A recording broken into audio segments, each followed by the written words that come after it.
Silvio Santander, ¿cómo estás? Buenos días. Buenos días, ¿cómo están? Muy bien. Ahora sí te vemos y te vamos a poner en pantalla en cuestión de segundos nada más. ¿Todo tranquilo? Sí, todo tranquilo aquí, pasando la cuarentena. Te veo muy cómodo, ¿puede ser?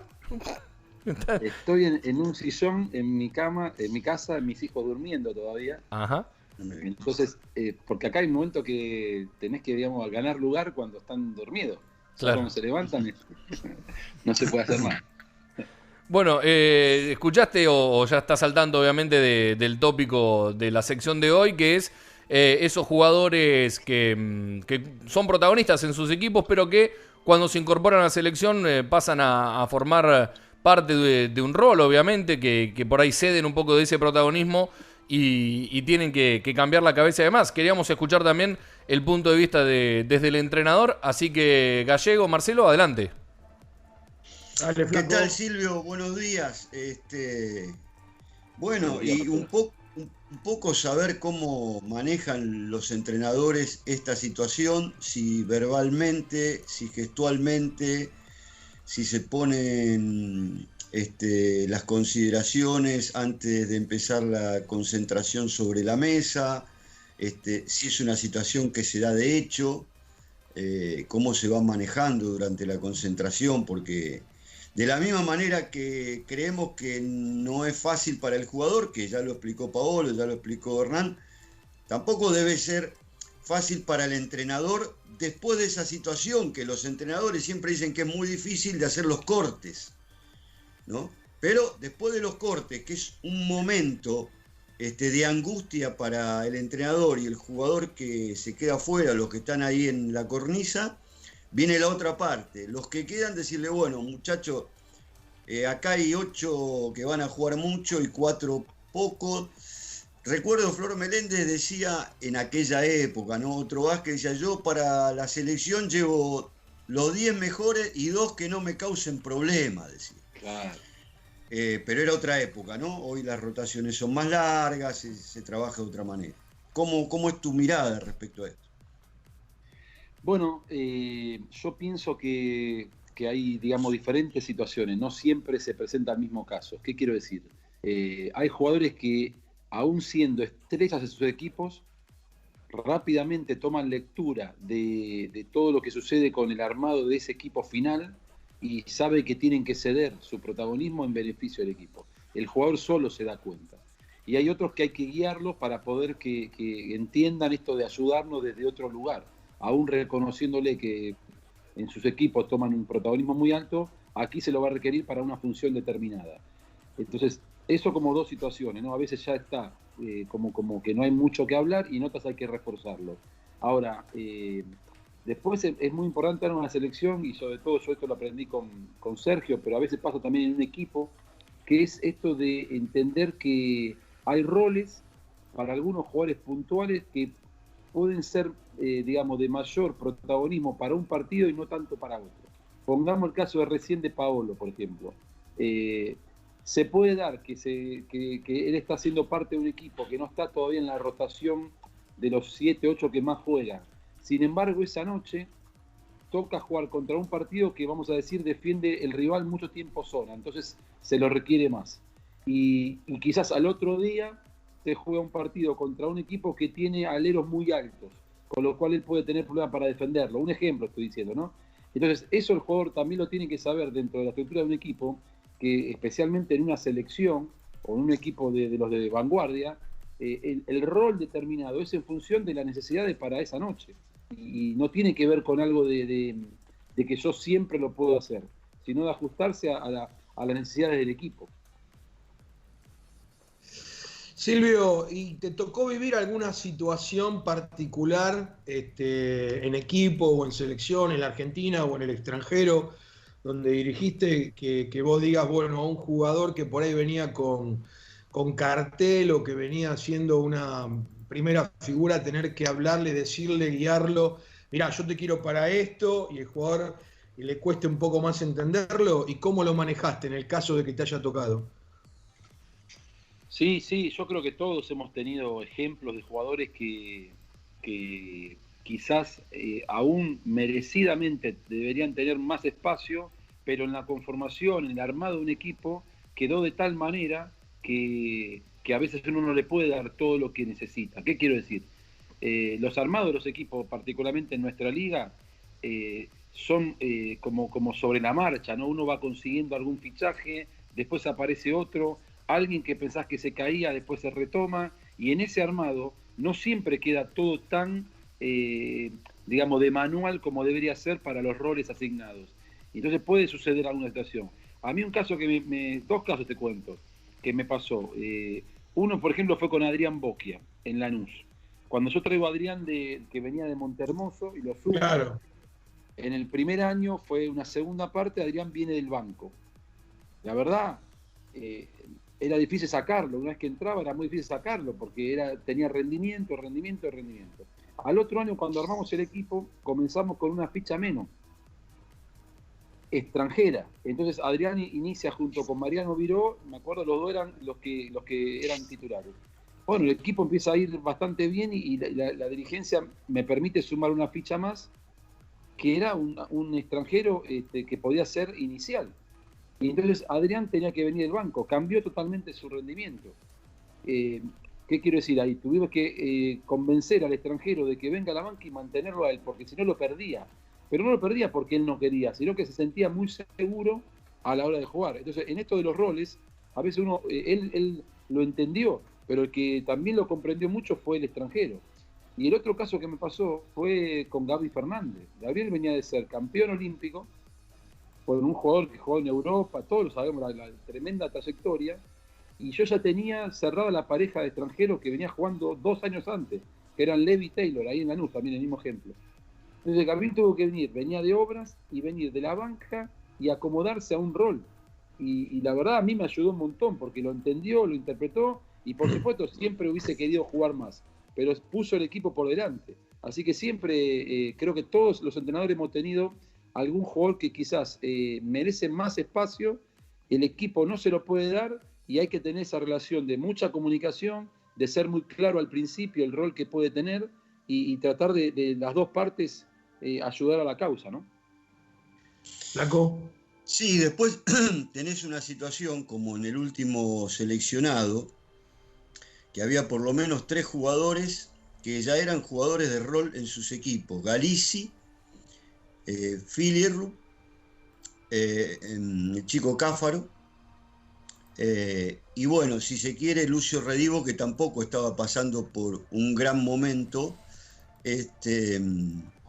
La pregunta es si se habla con esos jugadores en los términos que vos decías al principio, de marcarles cuál va a ser su rol, y que probablemente en algunos partidos tengan una participación y en otra ninguna. Sí, ¿sabés qué, Marcelo? Yo eso, trabajando con Sergio, los primeros años ni me animaba, ni me daba cuenta, lo iba conociendo, lo iba leyendo. Después ya, a partir del AmeriCup y todo, empecé a darme cuenta la dinámica de trabajo de él, que es un entrenador que quizás un jugador el primer tiempo no lo utiliza, y cuando llega a la charla técnica prepara uno nuevo, digamos, que no ingresó en el partido. Con lo cual empecé a transmitirle eso a los jugadores, que estén atentos porque él trabaja de esa manera, y que quizás el que no jugó el día anterior, al otro día sea titular, porque los tiene como que siempre va preparando en su cabeza una dinámica de armado y plan de juego. Entonces, en los últimos años, y especialmente en este de China, a Redivo, a Máximo, a Talla, mucho le hablábamos sobre eso, como decir, estén preparados siempre, no importa lo que pasó el día anterior, porque esto puede, digamos, es otro rival y puede venir por otro lado. Hay que alargar el equipo, hay que tener salud. Así que eso sí, se habla, y trato de, en este caso como asistente, colaborar para que el jugador siempre esté listo, ¿no? La verdad, Silvio, que a veces el jugador no te cree. No, el jugador, y tiene todo su derecho a dudar y todo, pero si después vas viendo un poco el comportamiento del entrenador, que realmente aparece con oportunidades que no estaban. Cáfaro ha tenido en una ventana, no sé si se acuerdan, en que fuimos a Estados Unidos y a... Puerto Rico y Estados Unidos. Puerto Rico y Estados Unidos. Exacto. En Puerto Rico llevaba 3 cuartos sin entrar, y en un momento Sergio se dio vuelta, lo mandó a la cancha levantamos el partido, fuimos a tiempo extra y después lo perdimos, ¿no? Pero, y tuvo Agustín un gran trabajo ahí. De eso hubo muchos ejemplos y nosotros los mantenemos vivos, ese tipo de ejemplos, para contarle a los demás y decir, miren, recuerden, esto ya pasó, esto se puede utilizar, con Galicia pasó lo mismo. Me acuerdo en el preolímpico de México con Ricciotti, que en un momento no le tocaba no entrar y después apareció un partido y nos ayudó mucho. Si el entrenador eso lo hace, el jugador lo cree. Si solo quedan palabras, lo entiendo, que pueda empezar a dudar y ya perder credibilidad. Y también supongo, Silvio Santander, con quien estamos hablando, supongo que debe ser muy diferente la situación en un torneo de selección que en un equipo, ¿no? Porque en todo sentido digo esto, porque en el equipo vos lo vas a tener 10 meses o 8 meses, depende de lo que dure la competencia, lo vas a ver todos los días, y en la selección, primero por la importancia de la convocatoria, ya estás entre los 12 mejores de tu país, y después por la durabilidad que tiene el torneo, imagino que también la diferencia es muy grande y la predisposición también es muy grande. Totalmente de acuerdo, Fabián, totalmente de acuerdo. Vos pensás que en un equipo de temporada de 10 meses, el jugador tiene que estar cómodo. Puede ceder un tiempo determinado a alguna cuestión puntual. O como hubo algún caso de algún jugador que viniendo de la banca realmente esa temporada explota y le quita un poco de minutos al titular, pero son excepciones. Normalmente lo que sucede es que el jugador tiene que saber a qué viene, tiene que saber su rol y cuál va a ser su espacio en relación a los compañeros para poder funcionar cómodo. En la selección, como dijiste vos, es un periodo más corto y todo es alegría, ¿no? O sea, a partir de ya estar dentro de ese plantel, en donde puedo aportar, el jugador está más contento, está claro. Pero también quiero decir esto, que me parece importante. No pongamos una situación de normalidad en lo que hacen los jugadores argentinos cuando juegan para su selección, porque es muy poco común en otras partes del mundo. Es muy bueno lo que decís. Sí, el compromiso del jugador argentino para representar el país, ceder, ponerse en otro rol, entender que tiene que ayudar desde otro lugar, nosotros no lo hemos visto en todas las selecciones, donde también llegan y quieren de algún modo esos egos hacerlos valer y digamos, y pareciera, por lo menos lo que se ve de afuera o lo que uno habla con otros staff y todo, que cuesta llevar adelante los egos. Los jugadores argentinos, por lo menos desde que yo estoy trabajando y lo que conozco de antes, es para sacarse el sombrero. Y también tiene mucho que ver, Silvio, la espalda del entrenador, porque nosotros hablábamos antes del preolímpico del 2007 en Las Vegas. Cuando la Argentina le gana el primer partido a Brasil en tiempo suplementario, Brasil tenía un gran equipo y se armó un tole-tole, por usar una expresión antigua, un tole-tole. Tole-tole, por no decir otra cosa. Claro. En el vestuario de Brasil, claro. con Lula Ferreira. Marquinhos. Sí, o sea, que nosotros los periodistas argentinos cuando nos enterábamos, festejábamos más que por el triunfo, porque si ellos se peleaban entre ellos, viendo lo que iba a venir después, que seguramente la definición por la clasificación a los Juegos iba a ser otra vez contra Brasil, obviamente ese clima iba a beneficiar a Argentina. Yo estoy totalmente de acuerdo, no en todos los seleccionados, y sobre todo me parece que en los latinos hay una aceptación de roles como hay en Argentina. Hemos visto, aunque se ha querido disimular muchas veces, en Puerto Rico, rispideces entre Carlitos Arroyo y Barea, quien tenía más protagonismo, que han beneficiado también a Argentina en resultados. Ese tipo de cuestiones que a veces son finitas, ¿no? Pero tienen mucho que ver. Comparto, Marcelo. En el momento que una de las veces que Manu regresa a la selección y le preguntan por la capitanía y el tipo dice, no, esto no se discute, sigue siendo Luis. vos ahí estás mostrando una grandeza para el resto. Yo creo que lo que han marcado los jugadores todo este tiempo queda por los próximos 20 años respecto al compromiso para jugar por el país. Eso no se va a poder modificar. Me parece que es algo que ya va a ser inherente a la selección, ¿no? Así que sí, yo pienso exactamente lo mismo, ¿no? Y me parece que está muy piola lo que acaba de remarcar con el tema de la selección argentina, porque lo hemos visto en un montón de torneos, ¿no? Y siempre esto que contó el Flaco de Brasil, que nos pusimos contentos en su momento porque nos daba la chance de que si había una grieta Argentina pueda clasificarse para el Juego Olímpico. Esto que nos tocó vivir en España con Carlos Arroyo en la pileta y de Puerto Rico y el equipo entrenándose en ese momento también en la pileta del hotel, así que eso me recuerdo muy bien. ¿Tuviste alguna situación conflictiva con ese tema alguna vez? No recuerdo. La verdad que los armados de los equipos, los primeros armados de equipos míos siempre fueron con poco, con lo que había, con lo cual ahí no tenés problema porque todos están sumados a la causa a partir de que tienen la oportunidad.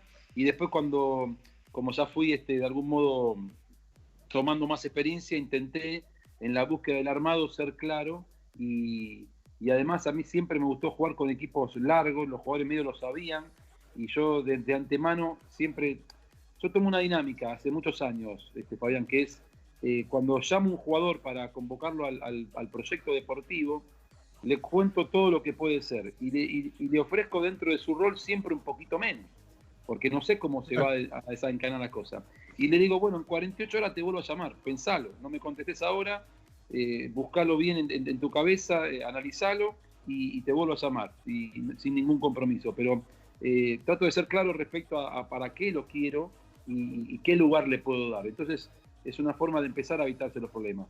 Así todo, la naturaleza del jugador, y está bien que sea así, siempre es como inconformista. No le gusta salir, quiere estar un poco más, siente que puede tener más lanzamientos o más acciones de juego, y tiene que ser así. No es un problema para el entrenador que el jugador esté un poco inconforme. Hay que saber después llevarlo en la semana, hablarlo, canalizarlo, escucharlos, pero yo prefiero tener ese tipo de problemas y no el jugador que muchas veces te puede pasar que le pedís entrar y te mira como diciendo, ¿a mí? ¿Yo tengo que entrar? Claro, prefiero tener siempre esa situación y la verdad no he tenido problemas. Silvio, antes de despedirte, obviamente agradeciéndote muchísimo por este rato y por cada vez que te convocamos para algún programa o alguna sección de 3x3 o de la radio en sí, accedes y además dejás unos conceptos muy muy claros. Te tengo que pedir algo que hablábamos con Ison recién entre señas y demás y nos llegaron varios mensajes. ¿Qué dice el letrero o el cartel que tenés en la pared detrás del sillón? No se ve, ¿no? A ver. Se complica. Ahí estás tratando de ubicar el teléfono. Ahí, es de Joaquín Sabina, es una frase. Es una frase. Claro. A ver si puedo, perdón, Me gusta este momento de tele, verdad, está muy bien. Está tratando de dar vuelta al celular. Sí. Todo culpa de los oyentes que pidieron el mensaje. Se las leo. Foto ahí. Se las leo porque no sé qué dice con el teléfono. No, dice, aprendí que los principios dan miedo, que los finales son tristes y que lo que importa es el camino. Joaquín Sabina, toma para vos. ¿Qué tal? Muy bien. Se pasa poco Joaquín Sabina en esta radio, Silvio, que es el poeta de habla hispana más grande que además después canta. Exactamente. Hay que hacer sí señor, comparto, hay que hacer una manifestación en la radio, directamente. Sí, yo tengo el proyecto, vamos a ver si me deja Fabián, de hacer un programa de música únicamente Joaquín Sabina y Vázquez. Muy bien, ahí estaré. Bueno. Vos sabés que tenemos una gran anécdota, la voy a contar ahora, con un personaje que todos conocemos que es Germán Beder. Imagínate, fanático de Sabina también, y quedamos después del Mundial ese de Turquía en ir a España, a Madrid, y los dos, bueno, vamos a ir a la casa de Sabina, ¿viste? A donde vive Sabina. Ahí, a ver si nos ve, ¿viste? ¿Qué sé yo? Bueno, Entonces quedamos en encontrarnos en la calle Relatores, que es donde vive Sabina, ahí en el barrio La Latina. Y se me anticipa Germán y me dice, ya me saqué una foto en la puerta de la casa de Sabina, en Relatores 22. Y le digo, no, Germán, pero si vive en Relatores 7, Sabina, acá en la esquina, arriba del Banco Francés. No puede ser. Le digo, sí, ¿cómo que no puede ser? Vamos, viste, en la puerta está donde está el portero eléctrico, dice, acá vive Joaquín Sabina, no molestar, por favor, pues deben ir todos los fanáticos. Claro. Y dice, ¿qué hago ahora con esta foto? Y le digo, no sé, mirala. Pero Sabina vive acá en Relatores 7.